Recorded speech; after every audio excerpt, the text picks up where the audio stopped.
परम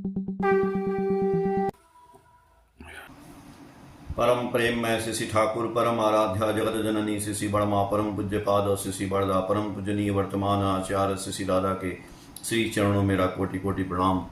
आज इस ऑनलाइन सत्संग में उपस्थित आप सभी पंजाधारी दादा लोगों को मेरा हार्दिक जय गुरु और सभी गुरु भक्तों माताओं बहनों बच्चों को भी मेरा हार्दिक जय गुरु। बहुत अच्छा लगा, माँ ने आमंत्रित किया, निमंत्रण दिया। देखिए, हम तैयार तो हमेशा ही रहते हैं, लेकिन कभी कभी समय या उसकी कमी हो जाती है।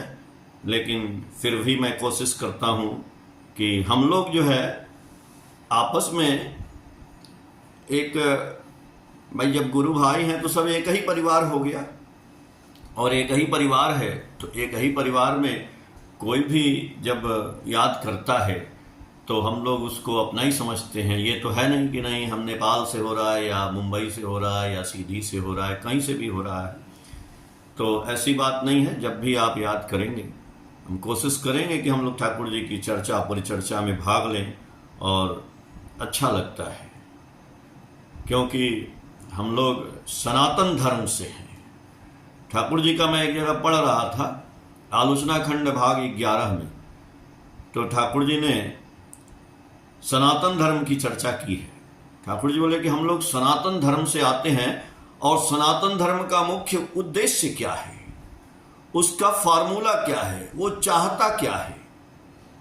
केवल हम कहते हैं ना कि आजकल देखिए टीवी में और मोबाइल में और चारों तरफ बोलबाला है सनातन धर्म सनातन धर्म। लोग कहते हैं हम लोग सनातनी है, सनातन धर्म, हिंदू धर्म सनातन धर्म है।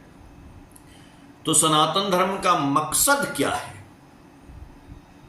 एक आप लोग सुने होंगे लाइन, श्लोक सुने होंगे, उसी की ठाकुर जी चर्चा कर रहे हैं कि सनातन धर्म का मतलब है असतो मा सदगमय तमसो मा ज्योतिर्गमय मृत्योमा अमृतम गमय।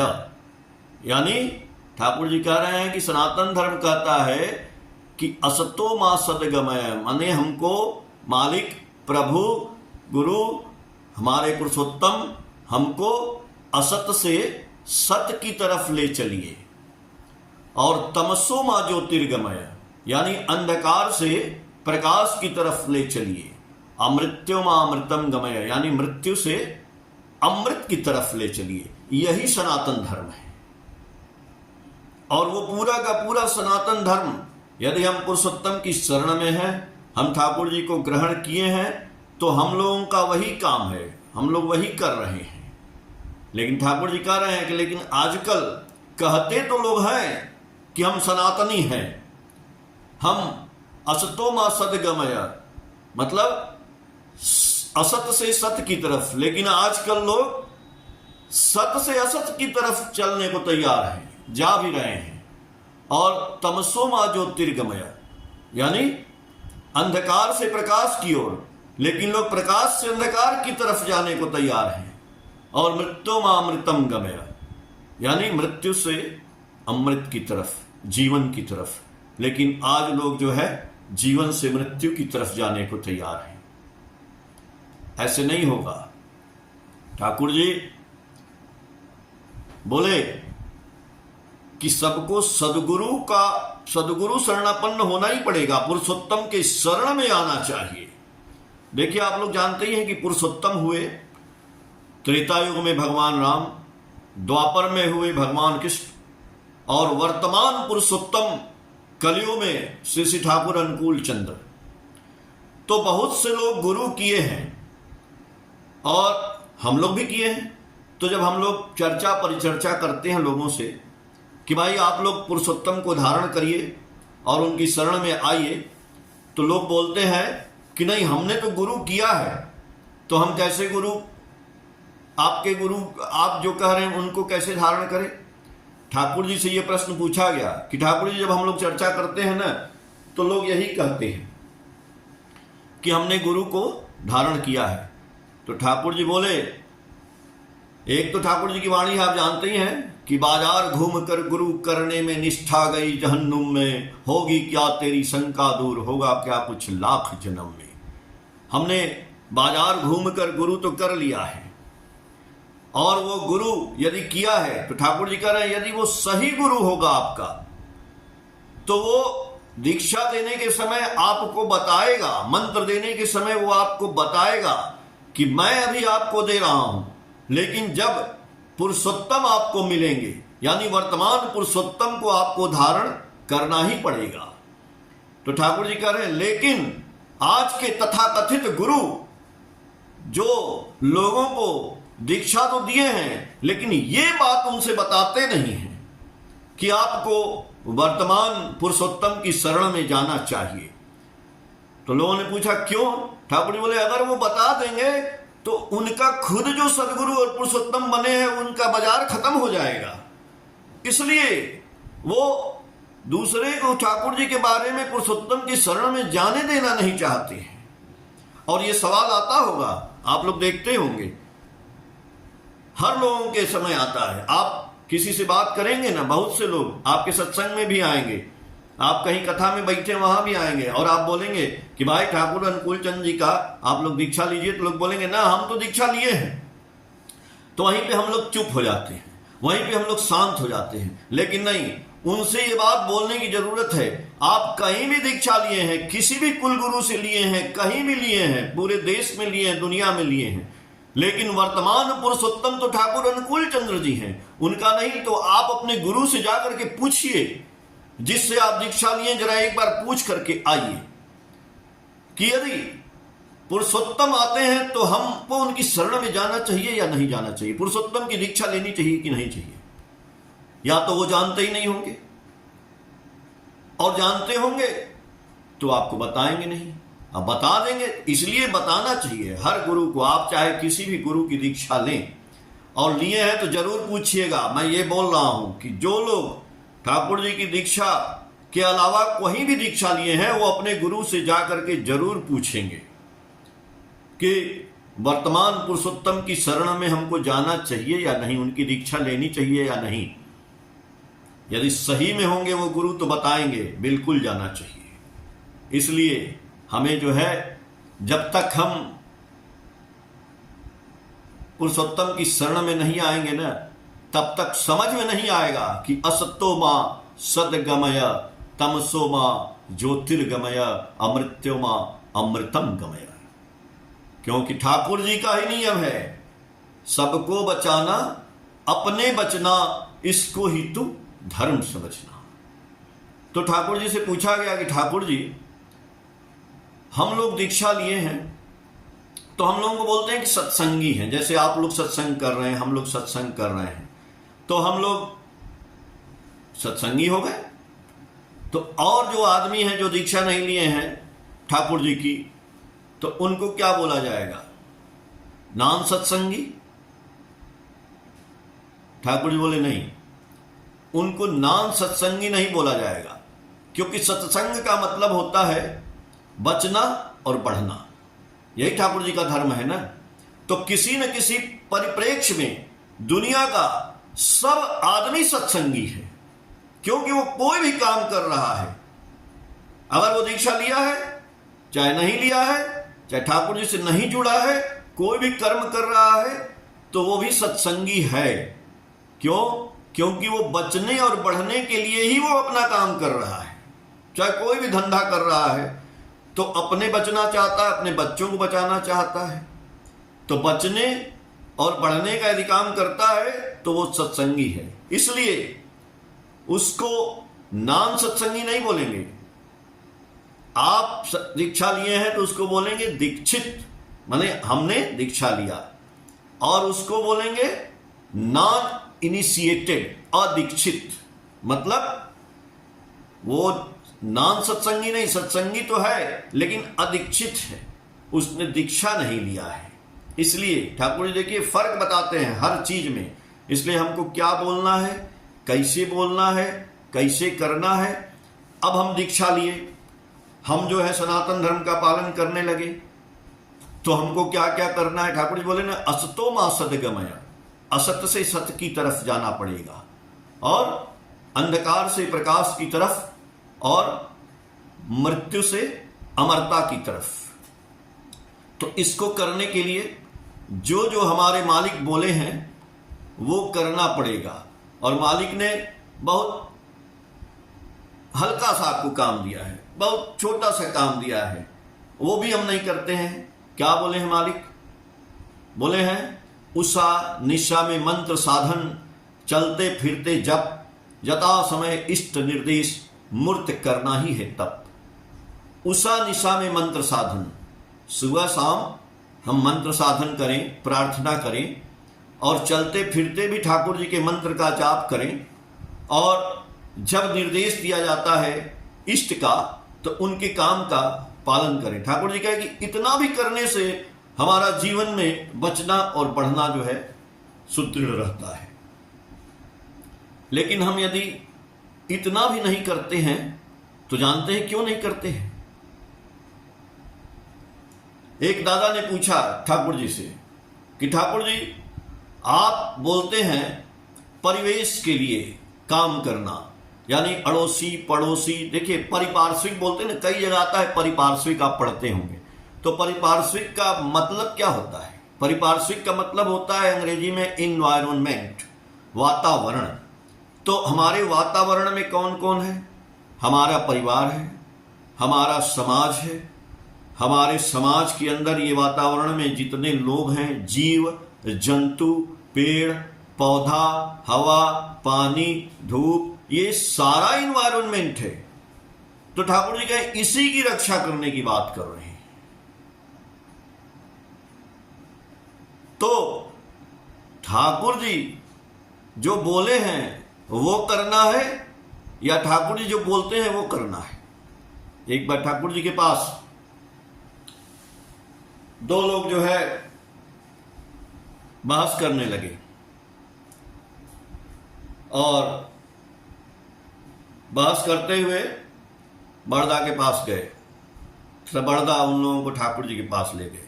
भोलानाथ सरकार और घुड़चटी दा, रे दा जिनको बोलते थे, दोनों लोग गए।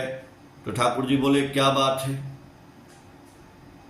तो बड़दा बोले कि ये दोनों लोग बहस कर रहे हैं कि ठाकुर जी जो बोलते हैं, जो बोले हैं वो करना है, या ठाकुर जी जो बोल चुके हैं, जो बोले हैं वो करना है। मतलब जो लिख दिए हैं किताब में, बताए हैं, जो ठाकुर जी बताए हैं वो करना है, या ठाकुर जी जो बोलते हैं करने को कहते हैं वो करना है। तो ठाकुर जी बोले देखिए, हम जो करते हैं वही बोलते हैं। हम यदि नहीं करते हैं तो हम नहीं बोलते हैं। दोनों में कितना अंतर है? ठाकुर जी कह रहे हैं हम जो बोलते हैं ना, हम जो करते हैं वही बोलते हैं आपको करने के लिए। तो हम अपने गुरु के शिष्य हुए। बोले ना, चरण पूजा नहीं चलन पूजा। तो हम क्या करते हैं? हम ठाकुर जी को ग्रहण किए हैं, आप भी ग्रहण किए हैं, तो हमको भी तो वही करना है।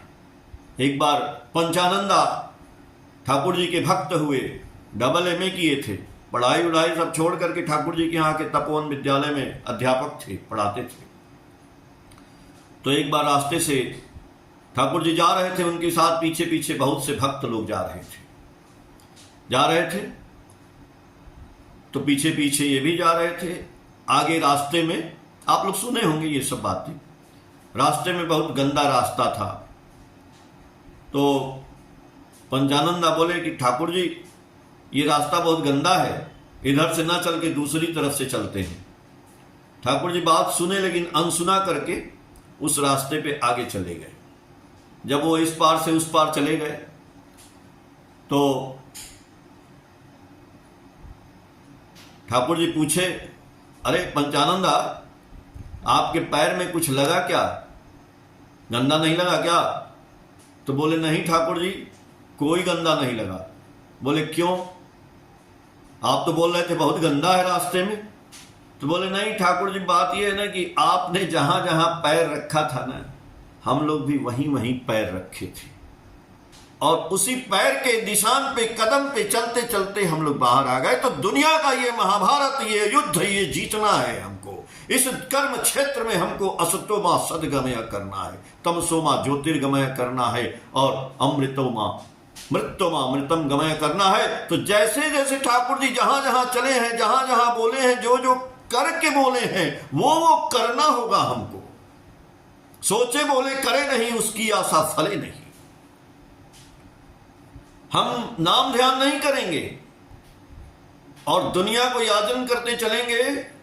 दादा नाम करना होगा, आपको ध्यान करना होगा। वाह भाई वाह, आप नाम ध्यान नहीं करेंगे, दूसरे को ज्ञान देंगे, नाम ध्यान करना होगा। हम कपटी बनेंगे, हम कपटी बनेंगे, यानी जो बोलेंगे वो करेंगे नहीं, द्वंद्वी वृत्ति। और दूसरे कहेंगे भाई तुम ऐसा करते हो, भाई गड़बड़ काम है। हम झूठ बोलेंगे, हम लोगों की निंदा करेंगे। आप लोगों से बोलेंगे देखो ठाकुर जी बोले हैं निंदा नहीं करना। ठाकुर जी की वाणी है, सत्यानुसरण में तो ही है। और एक जगह जब समाधि अवस्था में थे, पुण्य पोथी में हमको याद आ रही है, ठाकुर जी बोले निंदा करिस्ता, चार निंदा करवी तार समस्त दोस्त और भीतरे आसवे। निंदा मत करना, यदि निंदा करोगे तो उसका सारा दोष तुम्हारे अंदर आ जाएगा। यदि निंदा करवी साक्षात करवी, बोल भी ये भाई सुने छी तोरी दोष। यदि निंदा करना हिम्मत है तो उसके सामने बोलिए है सुनो तुम्हारे अंदर ये दोष है। अब सोचिए उस दोष को बताने के लिए आपके अंदर भी वो दोष नहीं होना चाहिए, तब ना आप बोलेंगे, तब ना हम बोलेंगे। खैर छोड़िए, हम लोग ठाकुर जी के कर्मी हैं। तो ठाकुर जी बोले कि जिसको ना इष्ट का नशा हो जाएगा, वो यदि चमचा भी होगा तो भी ठाकुर उसको अपना यंत्र समझ करके, यंत्र बना करके उससे दुनिया का काम करा लेंगे। इष्ट का नशा यानी उसको ठाकुर की प्रतिष्ठा केवल करनी है, इष्ट की प्रतिष्ठा में वो लगा रहेगा दिमाग उसका। लेकिन गड़बड़ तब होता है जब हम आत्म प्रतिष्ठा में लग जाते हैं कि ठाकुर जी का काम करते करते मेरा भी थोड़ा प्रतिष्ठा हो जाना चाहिए, हमको भी अर्थमान यश मिलना चाहिए। जब इसमें थोड़ा भी, देखिए दूध में थोड़ा भी दही चला गया तो वो खत्म, फट गया। ठाकुर जी बोले हमको 16 आना कोई नहीं देता है, 4 आना, 8 आना, 12 आना, 16 आना देने वाला माई का लाल बहुत कम पैदा हुआ। करता तो है मेरा काम, लेकिन कहीं ना कहीं थोड़ा सा यहां छल कर लेता है यहां पे। तो एक दादा पूछे कि ठाकुर जी हम लोग चाहते तो हैं कि आपका काम सुचारू रूप से करें, दिल करता है, लेकिन शरीर जो है ना वो कर नहीं पाता है, शरीर कर नहीं पाता है। ठाकुर देखिए स्वस्थायनी में बोले हैं, एक नियम है कि जो भी आपके मन में अच्छा विचार आता है उसको तुरंत करिए। इसलिए ठाकुर जी ने कहा कि जीसस क्राइस्ट ने कहा है कि एवरी मैन इज वर्चुअल सत्संगी। और हमारे इसी कारण को लेकर के जीसस क्राइस्ट बोलते हैं कि spirit is willing but flash is weak. माने हमारी अंतरात्मा तो चाहती है लेकिन हमारा शरीर काम नहीं करता है। स्पिरिट इज विलिंग, हमारी अंतरात्मा में स्पिरिट है, बट फ्लैश इज वीक, लेकिन हमारा शरीर काम नहीं करता है। तो ठाकुर जी बोले इसीलिए आत्म प्रतिष्ठा की बात नहीं सोचनी है, इष्ट प्रतिष्ठा की बात जब सोचेंगे तो सारा काम आप कर लेंगे। इसलिए इष्ट में नशा होना चाहिए। ठाकुर जी की वाणी है, नशा तुम्हारा जिस तरह, जिसमें जिस प्रकार आचार व्यवहार चरित्र भी धरे वही आकार। लेकिन फिर भी हम नहीं कर पाते हैं, फिर भी हमारा शरीर जो है, हमारे अंदर भाव तो आता है, लेकिन उसे हमारे शरीर के अंदर ऐसा कौन सा चीज है जो करने नहीं देता है। तो ठाकुर जी बोले कि हमारे अंदर जो है ना निरोधी प्रवृत्तियां हैं, हमारी प्रवृत्तियां जो है वही हमको करने नहीं देती हैं। तो मनुष्य बोलते हैं ना अष्टपाश से घिरा हुआ है, आठ प्रवृत्तियां हैं जो उसको करने नहीं देती हैं। तो कौन कौन सी प्रवृत्तियां हैं? जैसे हम लोग कोई भी ठाकुर जी का काम करने जाए, ठाकुर जी बोले कि मान लीजिए आपको रुपया इकट्ठा करना है, ठाकुर जी का मतलब कि कोई सत्संग है, कुछ भी करना है, उत्सव करना है, तो हम किसी से मांगने जाएंगे तो हमको लज्जा आती है ना लज्जा, हम कैसे मांगेंगे इनसे। तो ये जो अष्टपाश 8 तरह के हैं, अष्टपाश बोले ठाकुर जी 8 में क्या क्या है? घृणा, लज्जा, मान, अपमान, मोह, दंभ, द्वेष और पैशून्य। अर्थात पैशून्य का मतलब खलता या क्रूरता, और इसको ही कहते हैं अष्टपाश। तो ये अष्टपाश जो है हमको घेरे हुए है और ये हमको करने नहीं देता है। तो ये अष्टपाश कैसे हटेगा, कैसे करने देगा, कैसे करने देगा? तो ठाकुर जी बोले हैं कि हमको इष्ट का धंधा करना पड़ेगा। ठाकुर जी की वाणी है, मन तो व्यस्त लाख धंधे में, इष्ट धंधा ही नहीं रहे, तब भी विधि की दया चाहते, मति छन्न यह भी न समझे। मन तो व्यस्त लाख धंधे में, मतलब जो हम अपना धंधा करते हैं खाने के लिए, पीने के लिए, जीवन के निर्वाह के लिए, पढ़ाना लिखाना, दुकानदारी करना, काम करना, जो भी है, मन तो व्यस्त लाख धंधे में, इष्ट धंधा ही नहीं रहे। इष्ट का धंधा क्या? इष्ट का धंधा क्या? परिपार्श्विक की सेवा। तो परिपार्श्विक की सेवा से पहले सबसे पहला धंधा मैं बताता हूं किस चीज से सेवा होता है। सवेरे उठ करके जो हम इष्टवृत्ति करते हैं ना, तो वही ठाकुर जी, मन तो व्यस्त लाख धंधे में, इष्ट धंधा ही नहीं रहे, तब भी विधि की दया चाहते, मति छन्न यह भी न समझे।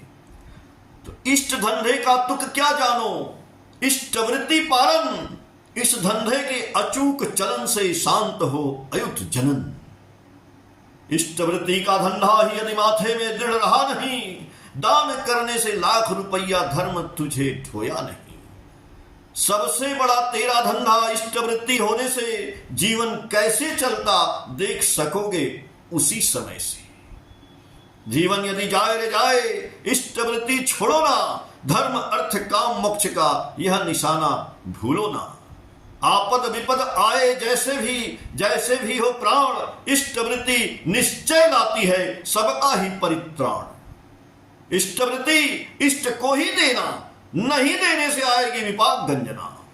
इष्टवृत्ति के अपव्यय से बढ़ेगा कुप्रवृत्ति का दोष, न जाने कौन से विपत्ति में फेंकेगा, देखना होगा तुझको कठिन रोष।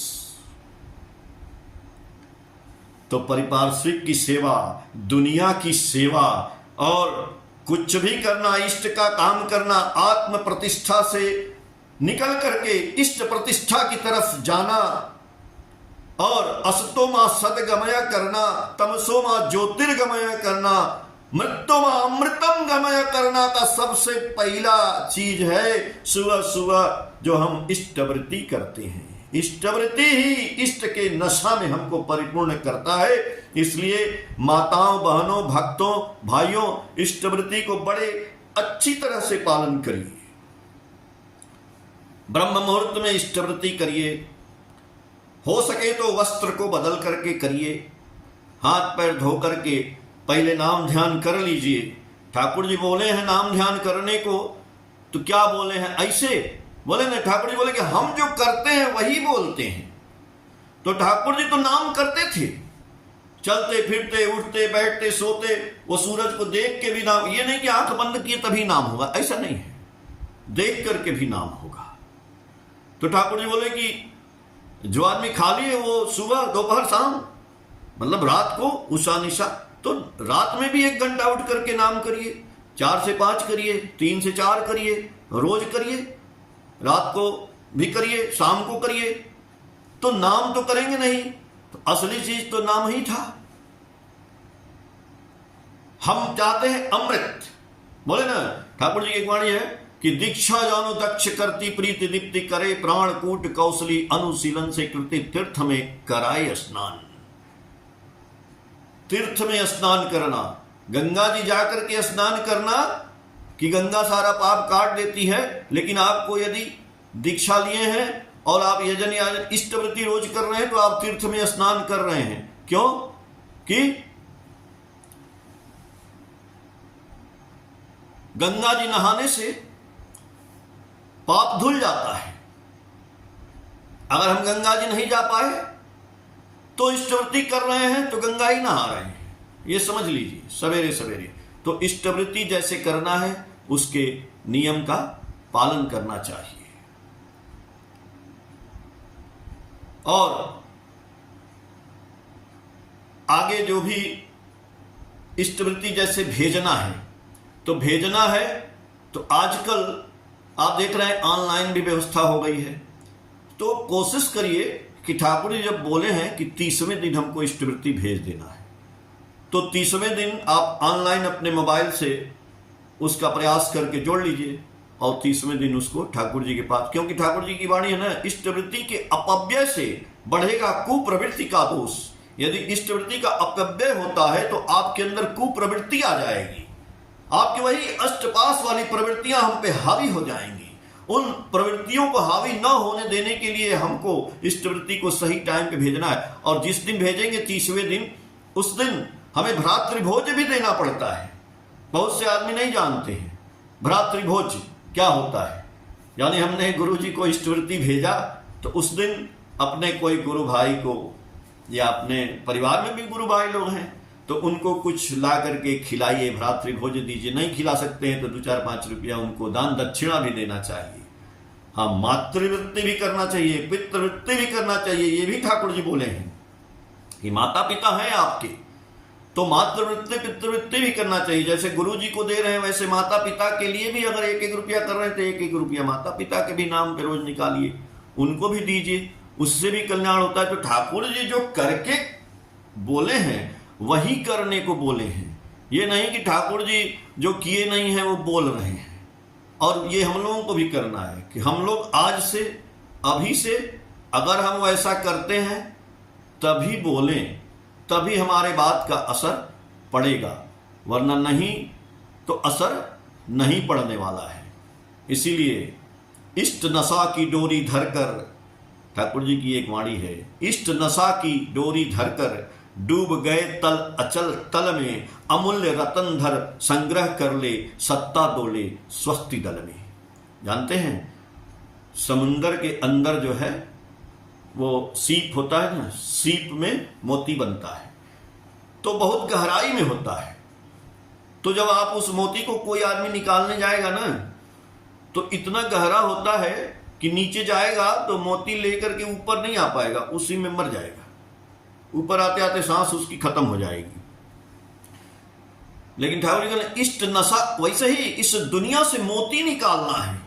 इस दुनिया से हम चाहते हैं कि खजाना मिल जाए, इस दुनिया से हमें शांति का रास्ता मिल जाए, इस दुनिया से हमें स्वर्ग का रास्ता मिल जाए, अमरत्व का मार्ग मिल जाए। तो ठाकुर जी कह रहे हैं वो इष्ट नशा की वो डोरी बांध लेना। एक भजन भी हम लोग गाते हैं कि छोड़ के बंधन सारे डोर गुरु की थामो।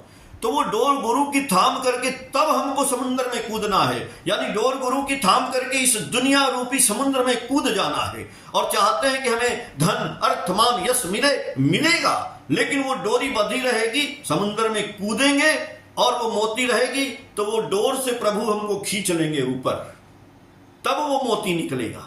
नहीं तो वो डोर टूट जाएगा ना, कट जाएगा तो वो मोती नहीं निकलेगा, उसी में पड़पड़ा के मर जाएंगे। इसीलिए ठाकुर इष्ट नशा की डोरी धरकर डूब गए तल अचल तल में, अमूल्य रतन धन संग्रह कर ले, सत्ता डोले स्वस्ति।